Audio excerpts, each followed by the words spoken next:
the lighting will get a bit more, so you've been a bit excited about what's going to happen. The atmosphere is getting electric as the lights go out. You know, there's obviously there's a bit of light admin here at the moment. Should probably have some sort of music, shouldn't we? But it's okay, it's okay. Cliff, don't worry. Why don't we just all sing a wee bit of Once in Royal David City? Once in Royal David City stood a lowly cattle shed where a mother laid her baby in a manger for his head. Mary was that mother mild, Jesus Christ of That's marvelous. So I'm going to come onto the, I would say stage, but it's not raised, so it's kind of a performance area. Ladies and gentlemen, please welcome to the performance area. Okay. I've got our first problem here. Could be the back. Oh, there we go. Okay. Right. Please welcome to the performance area. Come on, you bastard. Right, you take that.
That's about all there is to it, you know, this stand-up comedy business. I can't keep that going. I'm not myself. On my way here, it's blatant. There's a lot of wankers about that. This guy comes up to me, he pulls a knife. He says, "Give all your money, I've got a knife." I haven't got much, I've got like £1.20. So he says, "That'll do," so I give him the money, you give me the knife. And like, that's just fucking rude, you know. So I know myself. I've got this wound on my leg. It's giving off a smell. I think it's going necrotic or something. And I've got this computer here as well. That's in case I do a joke at any point. And I'm not Scottish either. I'm not Scottish. I'm very sorry if that disappoints anyone. I could try and keep it going, but there's just certain words I can't do, like Glasgow. Just doesn't work. No, I've actually lived in East Sussex all of my life. Best to the West! That's right. I'm an East Sussex separatist. Now you may think that's a fanciful notion, but look at East Kilbride, East Anglia. Yes? They haven't got Western counterparts smothering their glory, have they? Or East Grinstead. Well, that's in West Sussex, so I'm not quite sure how how I feel about that. Before anyone says so, I know that there's a West Grinstead, all right, but it's shit. Shitter than East Grinstead, which is the birthplace of Scientology. No competition, no competition. No, all of that shouting and brilliant acting at the top of the show was a unique and novel way of introducing a presentation about a modern, multidisciplined genius. Yes, Dr. Fraser Geesin, BA Honours. I'm a master of many disciplines. I have been called a dilettante. I looked it up. It basically means polymath, and this presentation is about my mastery of various forms. Now, first of all, I am a doctor of humour. I have studied comedy to a very high level, the highest, and you're all very welcome to me.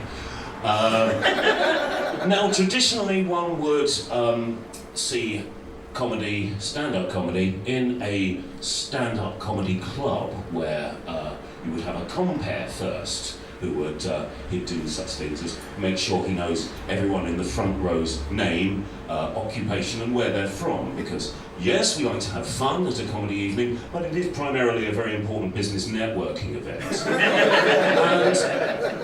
And then the compere would start to introduce the act by starting around this level, then rising in tone like this until the name of the act! And it's actually that rising tone, which is the key ingredient to any decent compere's introduction. Now, Dr. Fraser Geesin, with science, I have crafted for you the perfect, purest essence of a compere's introduction. So let's get this all started properly now.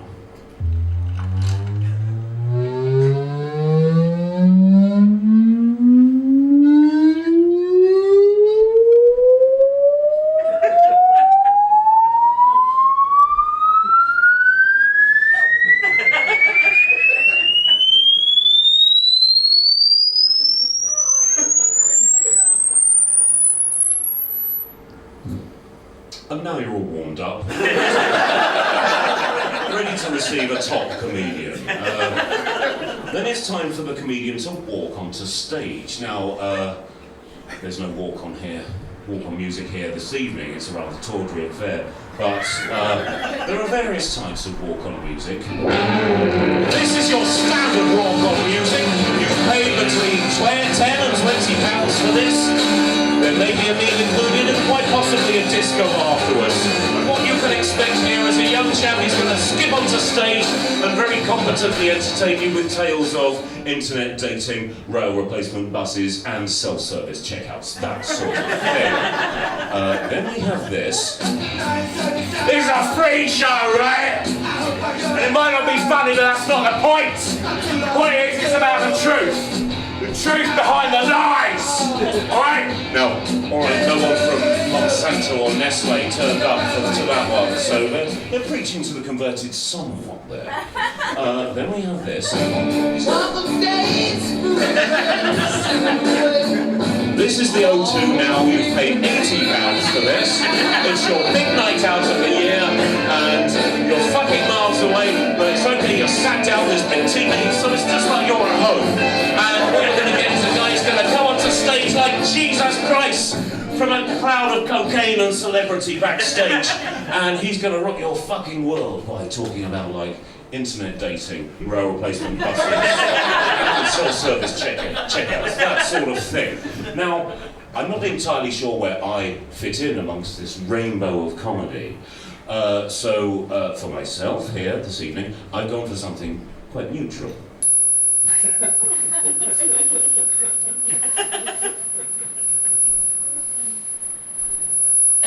Hello, welcome to me, Dr. Fraser Geesin, BA Honours. Thank you very much. Very happy to be here in Brighton. Yes, that's a fairly standard British reaction to such a statement. There are different cultural differences in stand-up comedy. If in America you say the name of a place where you are, you get a very different reaction. Now, here's a very typical example from Mr. Mark Maron. I'm happy to be in Nashville. I come here fairly often.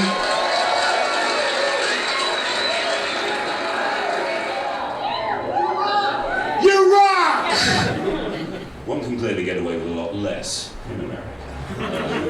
Then it's time for, let me see, now there are some notes which I am referring to here. Were this an hour of stand-up comedy, that would be absolutely unacceptable and incredibly unprofessional. But this is just an interesting lecture about a modern genius.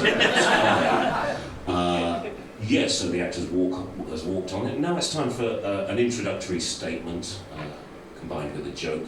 A very popular one is, I know what you're thinking. This is normally followed by a reference to someone famous who maybe the act vaguely resembles, followed by a line such as, has let themselves go, or has lost a fight with something amusing. You all have imaginations, you can do that yourselves, it's not that hard.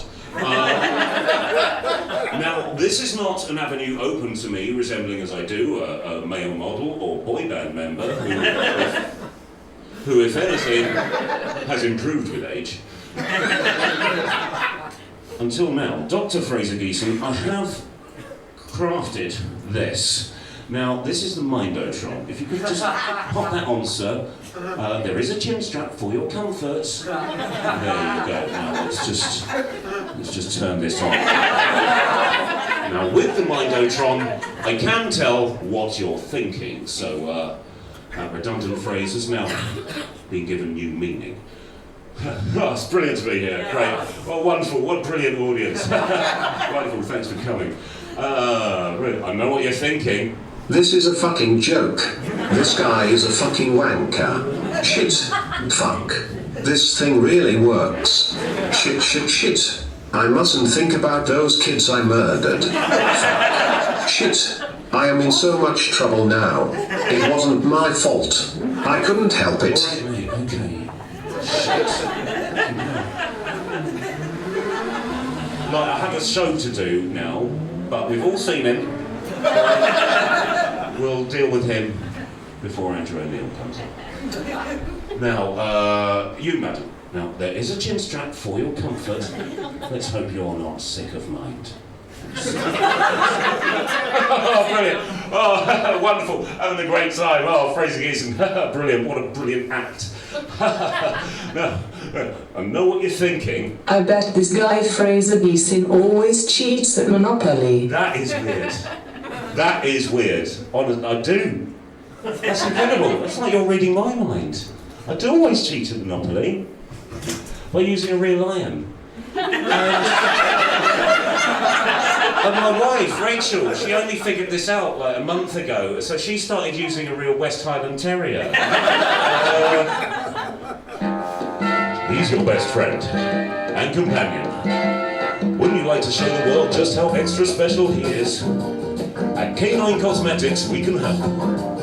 Our trained surgeons are on hand to provide a wide range of procedures, from snub jobs to breast implants. You'll be more than happy to rub his belly with smashing tits that bobble like jelly. K9 Cosmetics, where man's best friend just got better. But the thing is, in Monopoly is the real lion beats real dog, and Rachel, she completely lost her shit, and she drove a real vintage sports car into all my hotels. I only had like a real top hat to defend myself with. She won. But anyway, back to the comedy. Now the actor's come on, walked on, charmingly introduced himself, and now it's time for some jokes. Now, we've had a smattering of chuckles here already this evening, haven't we? But why were you laughing? What is a joke? What is a joke? Well, a joke is essentially establishing a pattern and then breaking it at the last moment. Okay? Establishing a pattern, that's your setup, and then breaking it at the last moment, that's your punch line. Now, Dr. Fraser Geesin, with science, I have crafted for you a joke. So let's all enjoy this now.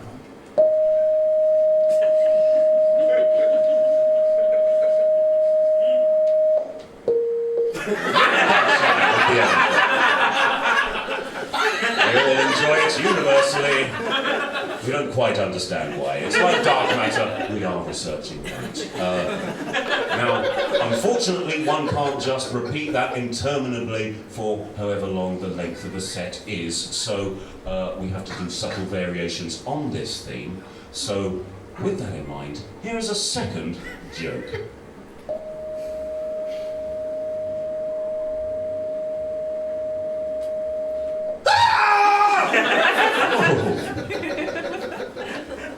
Schadenfreude, laughing at the misfortune of others. That's something we all enjoy as humans. You're all enjoying that immensely now. Now you may be aware of this, you may not be aware of this, but the rule of three is a thing in comedy. Basically that means that something's funnier if it happens 3 times. So with that in mind, here is a third joke.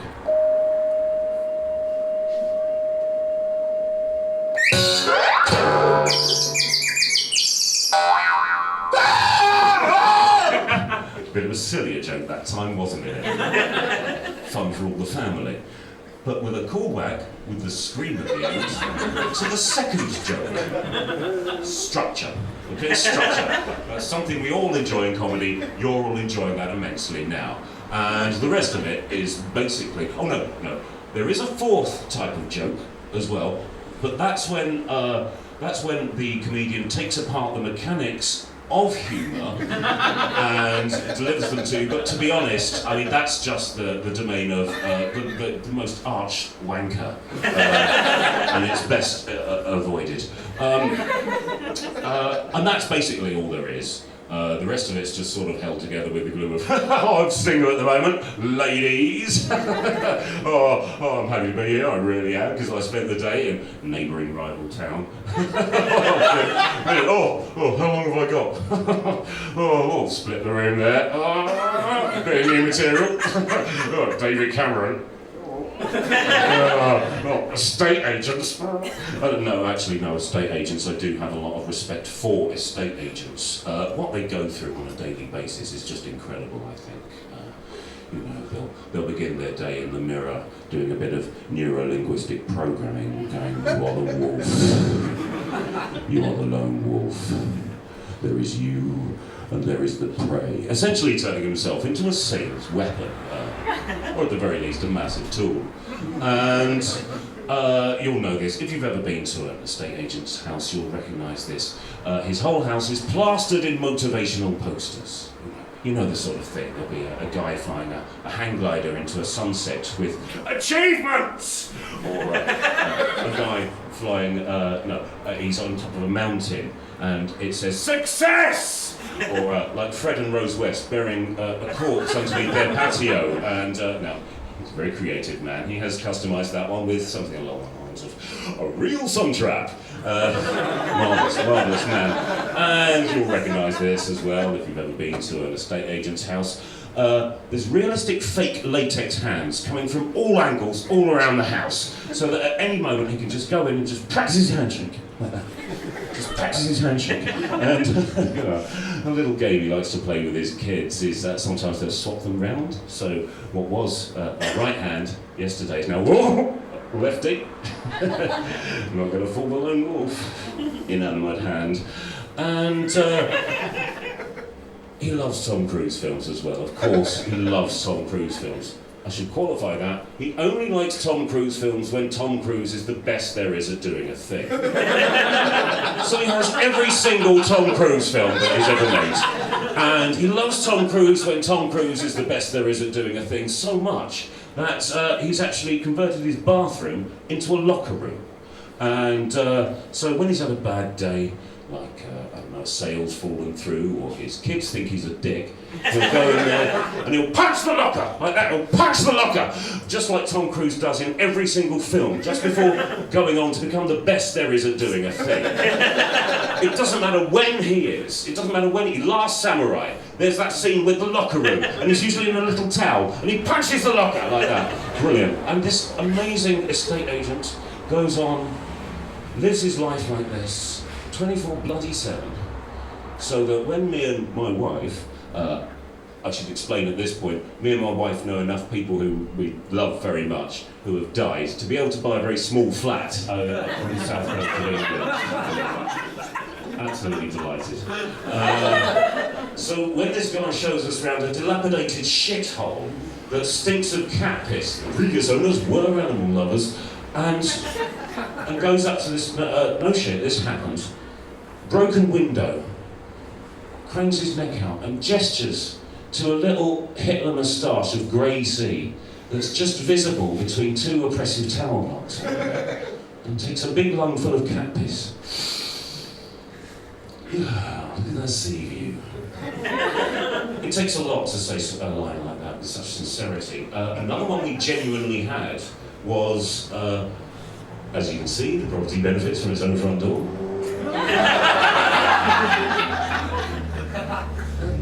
What to do with that. But all of this got me thinking about comedy. Now, it's all very well me standing here thinking of things to say and then saying them to you directly. But what if there was a middleman involved, you know? Like, time was, I'm sure that someone with the requisite skills would build a house and then maybe barter it for another commodity, like some pigs or chickens or a daughter or something like that. Time went on and conveyors and surveyors got involved, along with apparently the manufacturers of hair gel, and made the whole thing a lot better. So this is what I'm going to try with comedy now. This is the future of comedy now. What we need is a middleman now. Will this reach? Yes, it will. Okay, you sir, you're my middleman. What I'm going to do here is I'm going to whisper a joke into your ear, and you are going to enunciate it into this microphone here, okay? And in this way, we are all going to experience the future of comedy. So, what's the deal with anchovies? They're like concentrated fish. Ha ha ha ha. You know what I'm talking about, right?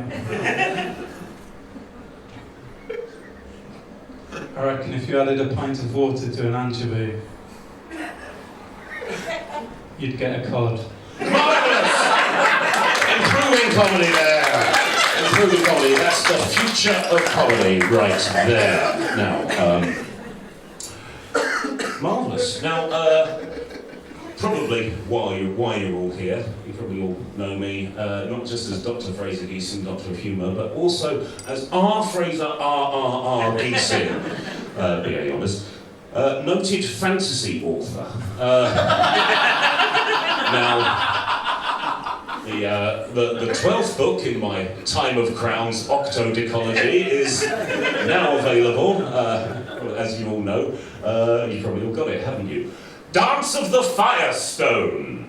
And, I'm very pleased with it. Not only does a lot happen plot-wise that's very important to the overarching story of the whole 18 books, but I think it's got some of my best writing to date, but don't just take my word for it. Here's a little extract from a review on prestigious fantasy website realmquest.com. So, yet another impressively long book in the Time of Crowns series. For perspective, George R.R. Martin's Game of Thrones novels manage 600 to 800 pages each. The entire of J.R.R. Tolkien's Lord of the Rings trilogy totals 1,137 pages. At around 2,500 pages per book, R. Fraser R. Geesin leaves those two fantasy heavyweights in the dust. But, as the saying goes in the world of fantasy literature, you can't judge a book by how sexy the barbarian is on the cover, or by the amount of times the initial R occurs in the author's name. And Dance of the Firestone is no exception. Now, I won't go on to read the rest. It goes on to say some, quite frankly, embarrassingly flattering things about the accuracy of my appendices. I think it's the extensive use of the appendix in fantasy writing that really got me interested in the genre. I think essentially with fantasy writing I'm trying to capture something I lost as a child. My appendix. Little joke there to lighten the mood before I do a little reading now from Dance of the Firestone from my grimoire. Let's just find the page. Right. Okay, this is an extract from Dance of the Firestone. Sponsored by the best of reggae. Get into it, Mom, with Obla-Dee, Obla-Da by the Beatles.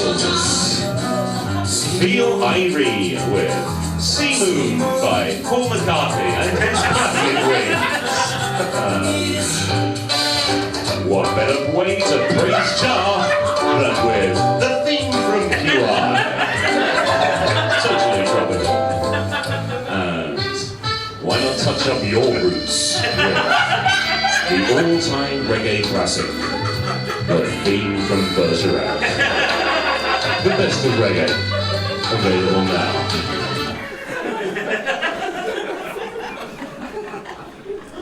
It was Jeremoth's 5th name day, and by the laws of the House of Mortraff, today he was, etrigor willing, to ascend to his rightful position or crowned functor of Mortraff, and, more importantly, become a mayor. He had trained for this day all of his life. In the half-decade he had been alive, he had experienced many things. He had seen Candaths over the hedges of Fieldia, and eaten of the 7-spiced chicken of KFC. But today would trump them all. A respectful yet ceremonial knock fell upon the door of his princely chambers. He bid the servant wench open the door. She had her tits out. She opened the door to reveal Jeremoth's uncle, Badion, High Lord of Springwatch Seamap. Holding in his hand the knocking sceptre of Tescovia, with its intricate head forged of Pavlovian gold, which shone like a Merangian moonfall in the candlelight. His 6 beards danced as he announced, Jeremoth of Mortraff, you are summoned to the great hall of Kunz. You are to face the trial of shapes. Assembled in the hall were representatives of the 276 realms of Mortraff. They were as follows. Landarth of Scythia, a fierce and proud race of mainly yogurt producers. It is said that there is not a single animal of any kind that a skilled Scythian cannot milk. They're allowed to go off. Crandor of Bushlavia. The Bushlavians are a fierce and proud race of expert milliners. It is said that there is nothing a Bushlavian cannot fashion into a hat, then pull off with a variety of outfits. On this particular fateful day, Crandor was proudly sporting a fedora woven from pure, abstract shame. Divine. Balok of Testos! A fierce and proud race of men who religiously killed all female newborns. In all of Testos, there was only Balok, for his beliefs were mostly practical. Shenak of Ladia, a fierce and proud race of comely women with their tits out. And the other 272 representatives who were all dwarves and men and elves and orcs and fairies and talking unicorns and women with their tits out and giants. The drums of Thathathafia sounded as Jeremoth strode towards the center of the great hall of Kunz, where stood the sacred apparatus of the trial of shapes. An ornate wooden box with the crest of Mortraff inlaid in Brutonian gold, which depicted a dragon with the head of a rabbit, the body of a whale, the legs of a chicken, and the tail of a stoat, sat on the table of Brathathathalas. The top of the box had 3 holes, one a circle, another a square, and finally a triangle. Laid in front of the box were 3 shapes, a cylinder fashioned of Kardashian silver, the same diameter as the circular hole, similarly square and triangular blocks. A woman with her tits out came forth towards Jeremoth bearing the sacred hammer of Garivo, carved from the wood of the last vorpal tree felled millennia ago. The vorpal tree had been wiped out due to its unique singing bark that sang a song so particularly irritating it was deemed too annoying to exist.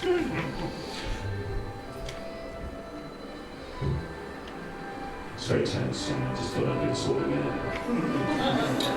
Jeremoth grasped the hammer in one hand and picked up the cylinder with the other. He held the cylinder up to his serious face and regarded its form with intense concentration. His gaze turned to the holes on the top of the box as he studied each hole carefully. Circle, square, triangle. He felt the weight of the ancestors bearing down upon him. In 3,000 years, only one had failed the trial of shapes. Dimok the fuckwit had managed to seriously damage one of the holes. Jeremoth cleared his mind of Dimok the fuckwit and placed the cylinder over the circular hole and brought the hammer down with a knock that filled the silent hall. With steadfast courage, the square peg was successfully hit through its corresponding hole, swiftly followed by the triangle, and the trial was complete. He turned to the crowd. Hammer of Gallivo raised high. A great roar of approval echoed around the hall as he exclaimed, "Let it be known that today I have become a man." His proud eyes fell upon the proud faces of his mother and father. They were proud. His mother had her tits out. A lot of truth, right? A lot of wisdom in those pages. And yet, I remain nowhere near as oft quoted as someone like Gandhi. With such overrated utterances as an eye for an eye makes the whole world blind. Well, of course it doesn't, does it? That just means that two people have lost their depth perception. And let's be honest, if they're the sort of people who go around taking out eyes, then they probably deserve it, don't they? Unless it's just a couple of friends swapping eyes, where's the harm in that? No, I do like literature. In order to write, one needs to read. I'm very fond of Paul McKenna. He's good. I can make you happy. I can make you rich. None of them have worked. Except for his last one, I can make you buy a book. That one works very well. Like a genius. And Dan Brown as well, the Da Vinci Code. Now he's got a bit of a bad reputation, but I just think that anyone who doesn't like Dan Brown books just isn't reading them in the way they're meant to be read, which is, of course, by a fucking idiot. Now, it is said that an infinite number of monkeys, given an infinite number of typewriters, will eventually ask for some paper. Now, if I were one of these monkeys, I'd probably turn to my captors and say, look, is there any way I could get, like, a word processor, perhaps, I mean, who uses a typewriter these days unless it's some sort of fucking tweed-clad affectation,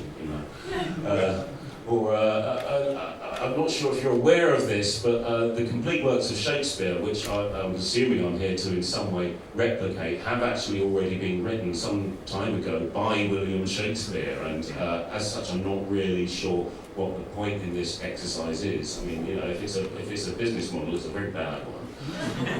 And while I've got you here, it would appear that I'm a talking monkey, and as such, I could probably be doing something better than this, like maybe something in showbiz, or, to be honest, a fucking call centre would be better than this, But then, of course, I'd realised that there was an infinite number of me, and any novelty value inherent in being a talking monkey would be severely devalued by that fact. And then I'd probably just get quite depressed and just start openly masturbating and throwing my own shit at the walls, like a regular caged monkey. But my keen critical eye has served me well in my role of filmmaker, yes? Probably why you're all here, I'd imagine.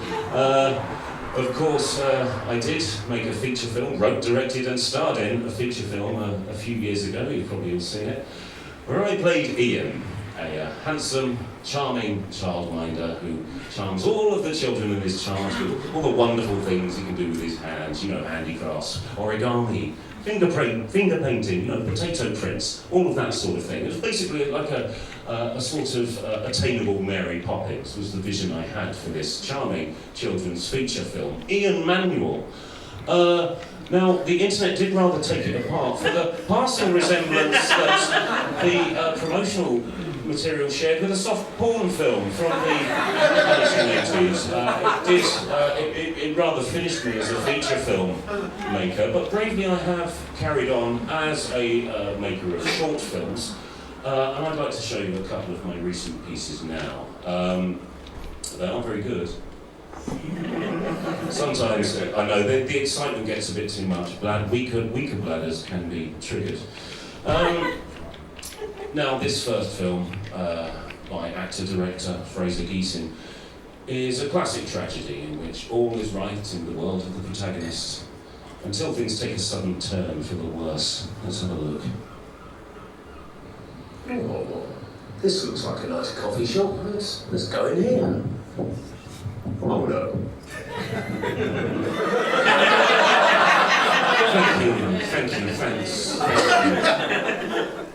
Thanks. Now this, I've moved on to documentary with this next film. This next hard-hitting documentary by actor and screenwriter Fraser Geesin is, it's about the decline of religious worship in the British Isles. Is this fall from favour due to the pressures of an increasingly secular society? Or are there other factors at work? Let's take a look. Oh, well, really fancy a pray. Nice bit of worship. Well, here's a church. Let's go in here. Oh, no.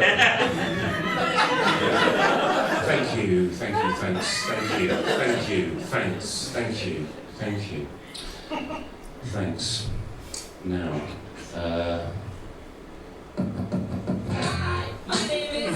don't say what, say pardon. Yes, no one is more qualified than I to tell you everything that's wrong with anything musical. Fraser Geesin, the A-honors musicologist, probably why you're all here, I'd imagine. No. More than a woman, two women. Hey, Mr. Tambourine Man, play a song for me. Have you ever actually tried to play a song on a tambourine? It's just a bunch of jingling metal. You might as well try and play a song on a bunch of keys. Now, okay, let's see if anyone can guess what this is.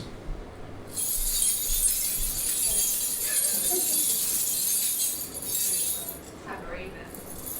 Someone say Jingle Bells? And their keys. Thought I made that clear. No, never mind. That's a shame. That was the easy one. That was actually the theme from Bergerac. Of course, we've already heard this evening, haven't we? Now, never mind. Inspiration may strike, so let's go up to the harder level. Let's see if anyone can guess what this is.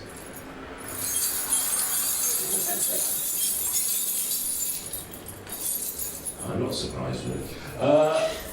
No, that was Norway's entry in 1978 into the Eurovision Song Contest, Meal et a Meal, famous of course for getting non pois across the board. Non pois, that's French for no peas. As performed by Jan Chagan. There he is, there's Jan with his, earning his non pois. Now, don't feel too bad about Jan. With his non pois, he has gone on to, he still has a career. This is him last year. On Danish television. This is, he's doing alright. He looks like a sort of cross between Iggy Pop and Jesus there. Let's just take a little moment now. A little bit of ambient music. I love this sort of thing. Gives the brain space to think, you know. Very good for creative pursuits. I was using this recently whilst doing my tax return. Probably the most creative I get each year. I was using Spotify. Spotify is a free music streaming service available on the electronic internet. One of the wonders of the modern age, it really is. But what I didn't factor in was, of course, Spotify has these adverts. Hi, this is Daisy from Girls Can't Catch. Check out our new single, Keep Your Head Up, out on Monday. And this was annoying in three ways, right? One, because it broke my flow. I was just about to transcend the humble tax return to the point of the most sublime poetry. Two, because what sort of name is Girls Can't Catch? Did Emily Davison throw herself under the King's horse for nothing? They might as well have called themselves Women Can't Vote. Exactly. And I've researched this. Daisy here from Girls Can't Catch actually spells the name with a Z. Which I personally find unforgivable.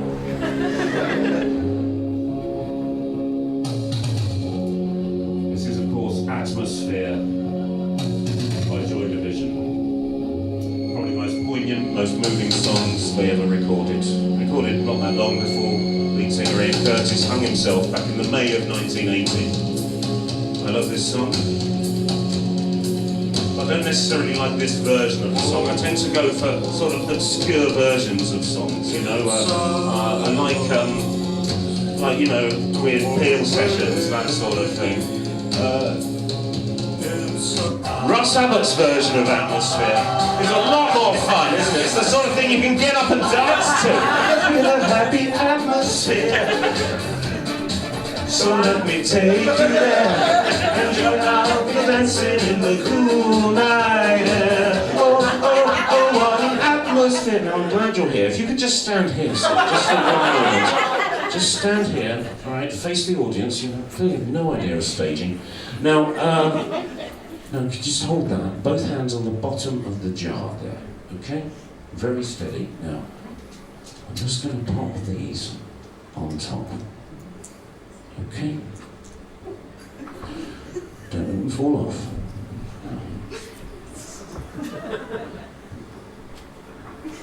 Thank you so much, sir. Thank you so much. Marvellous work, marvellous work. Round of applause there for the wonderful dancing volunteer. Now, I should pick these up because someone could get injured later, couldn't they? Plus I'm running a little bit low on stones.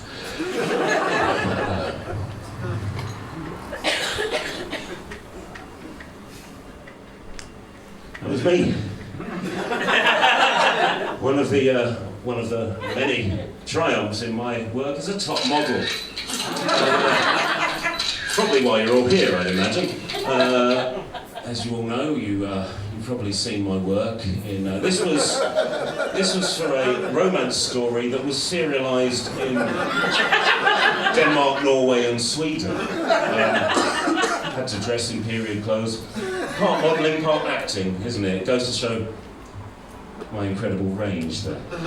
Now, this, you may have seen this on Queen's Road in Brighton, outside of Sundial Chiropractors. Sometimes this is on an A-board outside. I'm very much the face of bad backs in Brighton. This is a particularly strenuous modelling shoot. As you can see, they kept piling these children on me, like a game of sick human buckaroo. Now, ironically for a chiropractor, I couldn't fucking move the next day. Now, one thing you'll notice here is these children, they look quite cute, don't they? That's because I'm modelling them. Now, this is something a lot of models forget, all right, where they fail and I ultimately succeed, is modelling is not just about looking great, it's also about making the product look fantastic, you know?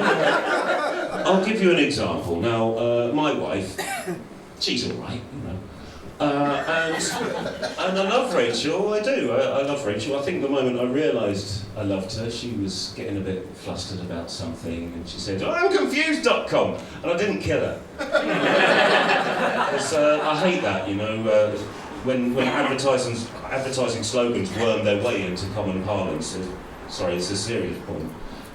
When advertising slogans worm their way into common parlance, you're turning yourself into an advert, and you're not even getting paid, all right? Just as a rule, you just don't do that, simples, you know? Like,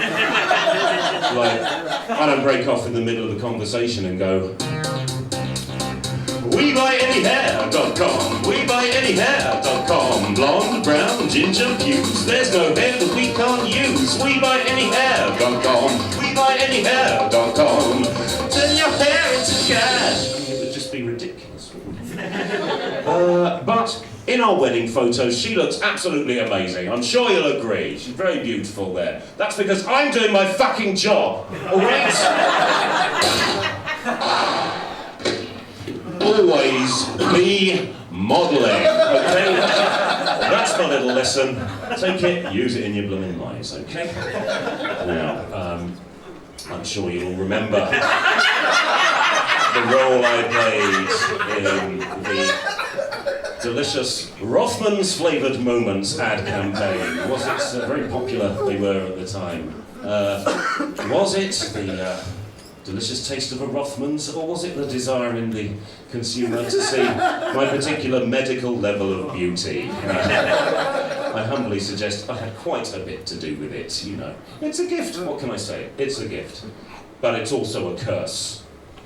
I'm sure we'll all remember the infamous Brown Friday riots, where...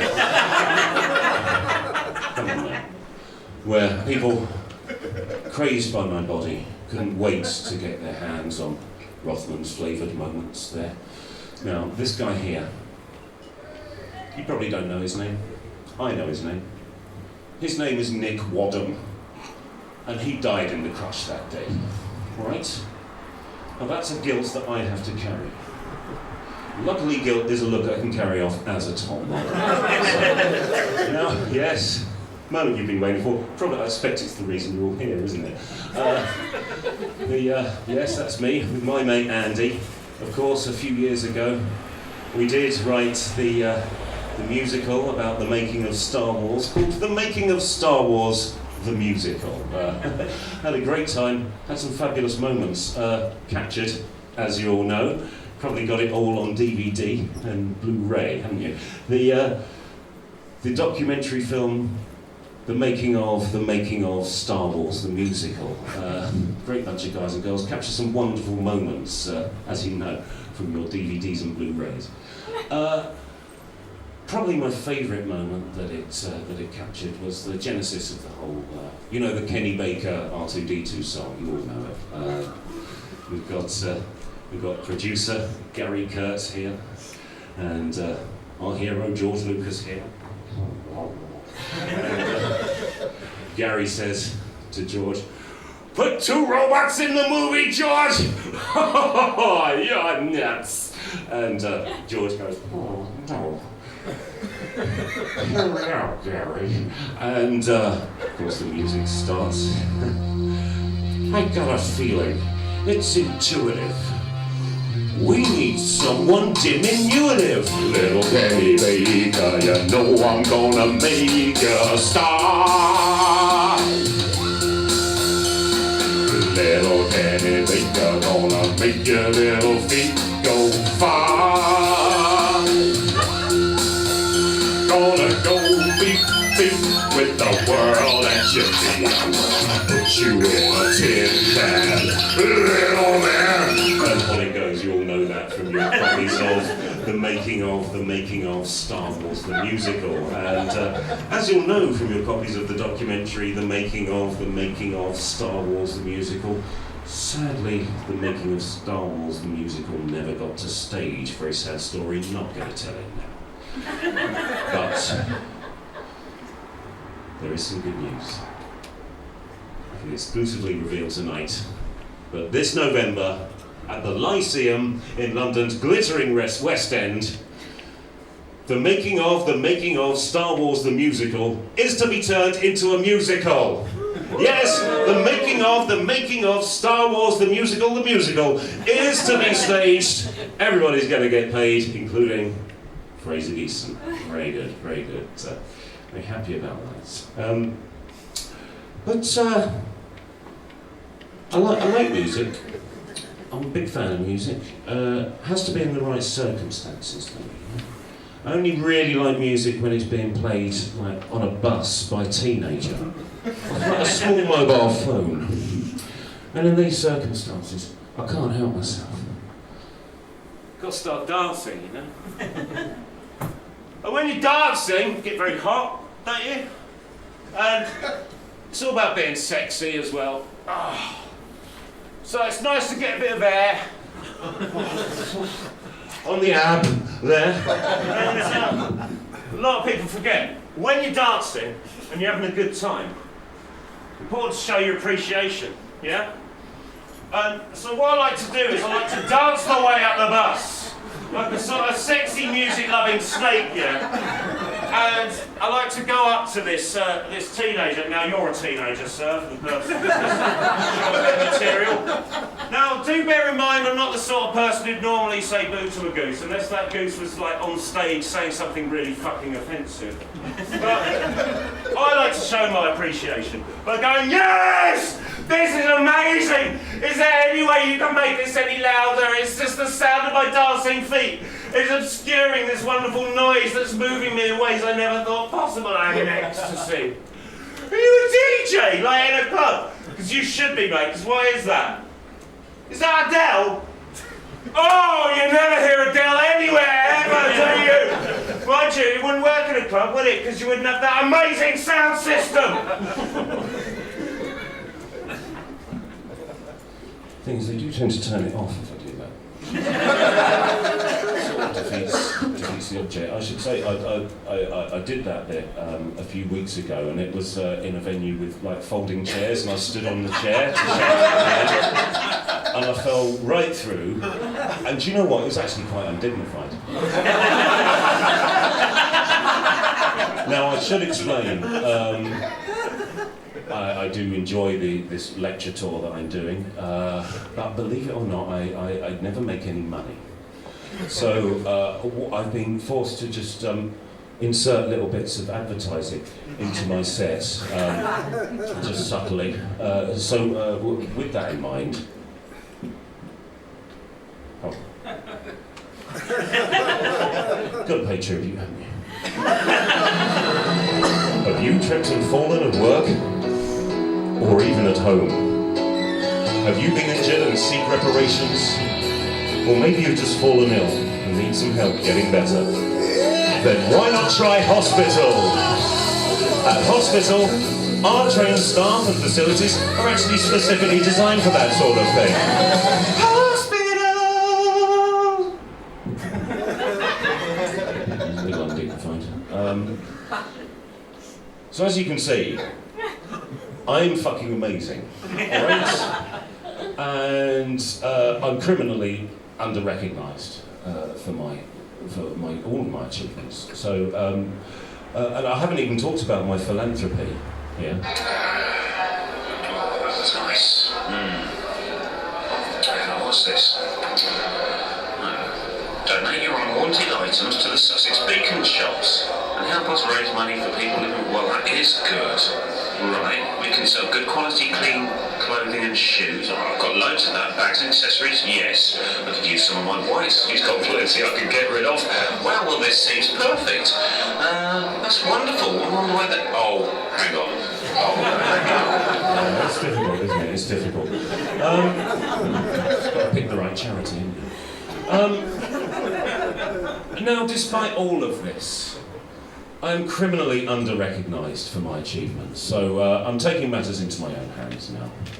And I'm going to stage the Fraser Geesin Award. Now! Okay, there's 3 of you here. If you could come up, please. We need some top celebrities. It's okay, all you need to do, I'm not going to do anything horrible to you. Not like I did to you.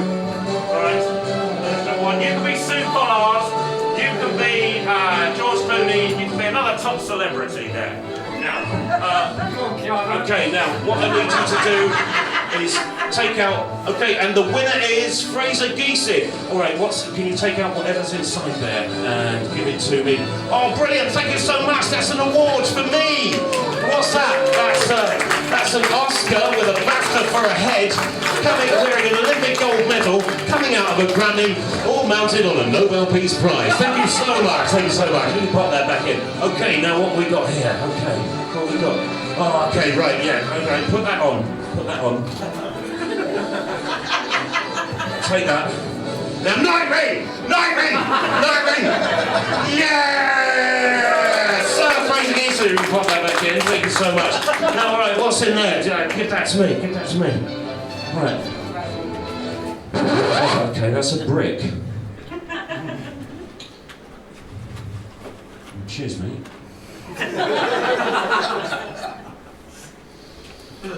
It just so happens I do actually like bricks. I've got one here. This is my brick. I like bricks. I've got one of these. It sits on my shelf at home where one would normally have one's achievements. Now we come to the final lesson in comedy now. Now a lot of top comedians say that the best comedy comes from truth. I tend to disagree. I'm 40. I'm a domestic cleaner by trade, and I work at the dog track in Hove as well. And I don't feel like I've achieved that much in my life. You know, I mean, apart from falling in love, and it's a wonderful love that just sort of grows slowly like a snowball, rolling like year after year, and it's beautiful. But I mean, real achievements. I really don't think I've achieved that much. I think my biggest achievement of my life so far was, I think, bursting a cyst that had been growing for 6 years on my leg. There will be blood. I'm totally lost my composure. Oh, it's fucking everywhere. It's all over the toilet. Honestly, it was very relieving. Not for everyone, though. Yeah, I like bricks. You know, I can sort of relate to them. You know, like a brick. It's I mean, it's dependable. You know, but it's largely inanimate. You know, it doesn't really do much, like me. You know, it's heavy as well. Like me, it'll hurt if it falls on you. Yeah. I'll put that in this bag there. Just remember to be neat. And a brick's just a brick, isn't it? You know, it's not going to let you down, is it? You know, you have no expectations of a brick. This is my flat a few months ago. Yeah, that's my neighbour filming that. Got it. He was delighted that he managed to catch that little bit of action. I had to live in a hotel for a month. So, you know, bricks, they fucking betrayed me, didn't they? They fucking betrayed me! Now, I'm going to get my own back on bricks, alright? With this fabulous range of bricks. It's the Never Lose Your Keys Again keyring. Only $9.99. And this build your own home starter kits. Easily personalised for Dad. And don't forget this build your own brick playset for kids. And let's not forget this beautiful, elegant Never Lose Your Place Again bookmark. All available from Fraser Geesin. Fucking genius. That's the end. I'll be signing autographs in the bar afterwards. Cover up my friends.